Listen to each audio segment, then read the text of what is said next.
Thanks for this opportunity. An eclectic assortment of work, almost all on film, with the exception of the Jack and Jill. That was my first experience with the Alexa. Since then, I've done 4 other shows, and if you ask around amongst DPs and myself, and they say, well, what's your favorite camera? It is, at this point, the Alexa.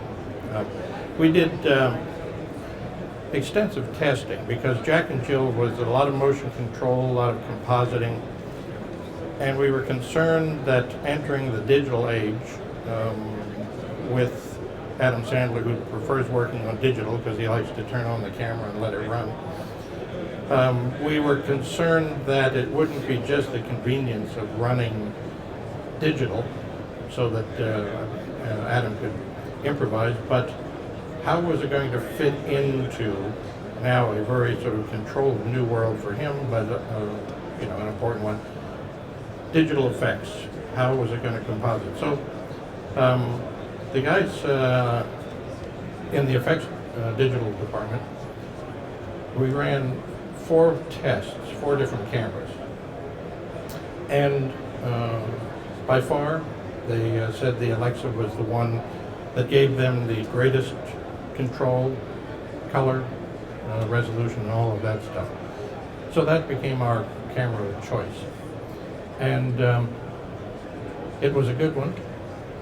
The film, oh yes, there's the film had some actually very interesting visual effects, compositing, Adam playing his ugly sister.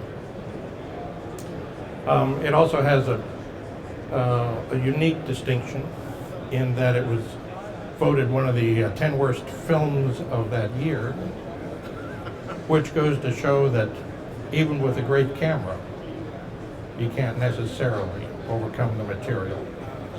But I digress. The visual effects work was interesting. A lot of motion control, a lot of matching up.